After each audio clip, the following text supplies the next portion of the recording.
guys, welcome back to my YouTube channel. My name is Ego and this is Love Ego.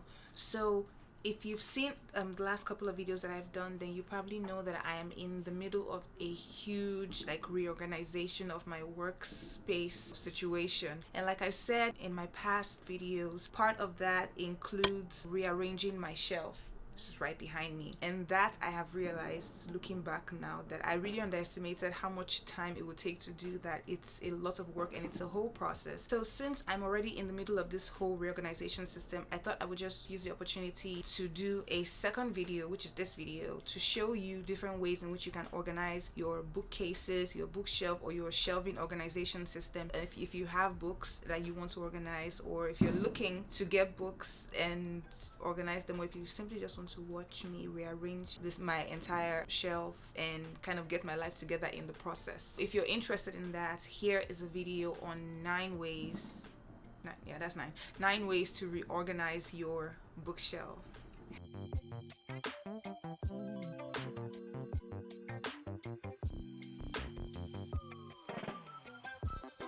Before I get straight into it, I just want to say, if you need any information on where I get my bookcases or where I got these bookcases that I have, I'll link it in my bio below. They're all from IKEA and I go into more detail in my full reorganization video, so I'll leave a link to that somewhere up here, and it's also be in the description box, so I got you. Okay, so first, of course, like you'd expect, you have to start out with empty shelves. So we're going to be starting out with an entirely blank canvas. So I'm just going through the process of clearing out my entire space. Now I have 4 different shelves that are all the same, but usually my books have been spread across all 3. So I usually have books on these 2 shelves here, but I also have another shelf opposite them that has some books in the top 2 spaces. So I've cleared out all the books from that place too. So that's what we're starting out. We're starting out with empty shelves. So I've kind of taken all the books that I have out of those shelves and I've set them on the ground. So now this is what the floor in front of my bookcases, my workspace, is looking like, just covered in books. And I mean, it's not too bad. It's just this is going to take a lot more work than I thought. So I have emptied the shelves. Now I'm just going to go ahead and clean the shelves. And after doing that, now it's time to get into the actual reorganization. So the first way you can organize your books is by height. So that's what I'm doing. I'm just going ahead and organizing from the tallest books to the shortest books. Now this requires no categorization of any kind. Doesn't matter what the author is, what kind of book it is. This probably took a little longer for me because I was just organizing by height as I was putting the books onto the shelves. But what you want to do, I would advise, is that you arrange the books on the floor first by height. Kind of have an idea of where you want them to go before you start putting them onto the shelves. It'll save you a lot of time. The second one, which I think is really cute, if I had a huge space and a lot more books, I would probably try this on a couple of my shelves, and that is color grading, which is basically just arranging the books by their color. Also like the first one, except instead of arranging them by height, you're arranging them by their color scheme. It's very cute to look like. It's probably the most aesthetically pleasing, in my opinion. I guess if someone is OCD or is reading books for aesthetically pleasing purposes, then this will make sense. It makes no sense for me because aesthetics is not the main priority for me in arranging books. I need to know what book is where. I don't want to start thinking about what color the book cover is before I start finding my book. That just makes no sense to me, but it is really cute to do. So that's it for color arrangement. I really like how it turned out. I think it's really cute, honestly. And then the third one is arranging the books in a neatly stacked and ordered fashion. Let me see if I can explain this properly. You want the books to be arranged in a neatly stacked fashion, right? But even though they look ordered, they're not arranged in any particular order, in the sense that they are not ordered by author or by category or by genre or by height or color grading. You just want it to look like you at least put some thoughts into it. Now I think this would work with someone who doesn't want to get too ramped up with arranging by color, arranging by height. You just want the shelf to look proper and grown. So this doesn't require any kind of order. You can literally just put your book anywhere, as long as the books just don't look like they're about to fall off. This, I think, is the best way to maximize the amount of space that you have. If you have a limited space and you have a lot of books, then a neatly stacked method method would definitely work the most in that type of situation. The fourth one is arranging the books with decor. As you've probably learned from a couple of videos that I've done in my last reorganization videos, I'm totally obsessed with home decor. I make it a point to stay away from Home Goods and Burlington because I am on a very tight budget, but I do like to arrange my books with some decor in between, and decor can be candles, which I have promised myself I will stop buying too much of. I am obsessed at this point.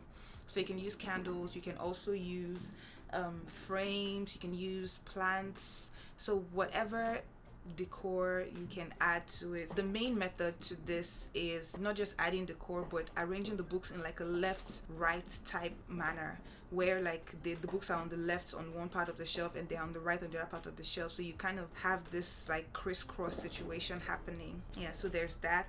The fifth method is the minimalist method, which honestly I came across this just as I was doing like general research, and I think it is the most disgusting thing that you can choose to do if you own books. As a matter of fact, if you own books and this is the method that you're using to arrange your books, if you see me, don't talk to me. Like, I don't even know what kind of human being you are. That like it makes no sense to me. It's actually disturbing. I was very, very disturbed by this.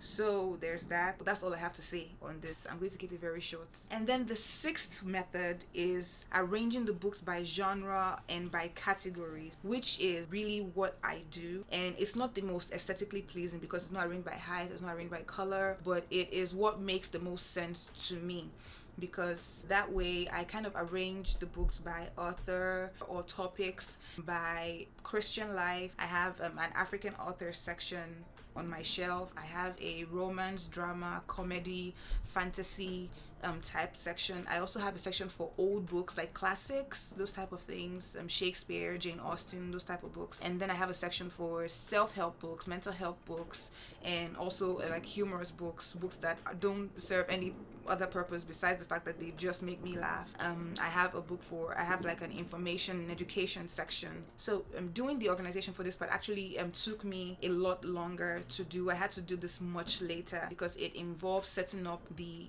organization bins and magazine files and storage boxes that I needed to add to the system in order to make it work. So I had to record this much later. So those are the 6 that I'm going to be showing. Those 6. The other 3 methods of organization, I just couldn't bring myself to show it to you. So I found examples of what they look like because they are just tiresome and arduous to do. And since it wasn't something I was going to keep for myself, like it didn't make a lot of sense for me to do it. But the 7th one is arranging the books by alphabets. It makes a lot of sense, especially if you have those like large letters that you can use. It's very nice to look at, especially if you have a huge shelving system that you're working with. But it is too arduous. It takes way too much time. And I also don't know like if you're going to be arranging the alphabets by the book name or by the author's name. Like, it's just too much trouble for me. It didn't make sense for me. But that's one thing that you can keep in mind, arranging by alphabets. The 8th one is very similar to the second one that I talked about, which is color. Instead of arranging them by like a color gradient, you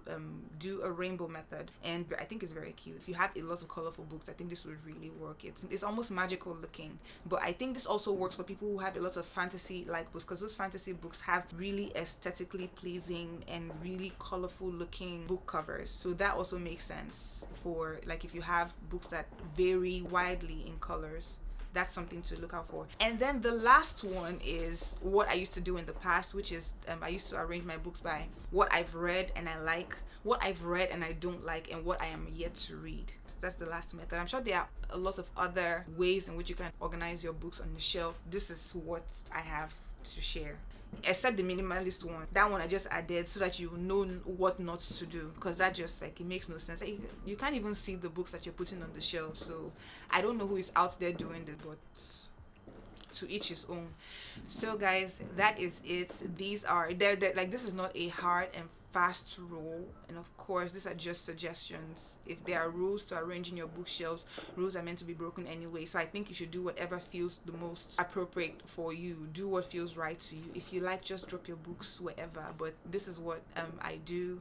I hope you found this video helpful. I hope it was fun for you to watch. I hope it will motivate you in some way. I don't know, but yeah, that's it for this video. And if you like this video, please don't forget to give it a thumbs up. Also leave me a comment in the comment section if there's anything you'd like to add, there's anything you thought I missed and I didn't talk about. I would love to hear about it in the comment section. Don't forget to follow me on social media at love_ego IGHO, and don't forget to subscribe and hit the notification bell so that you get first dibs on all the wonderful content that is on this channel.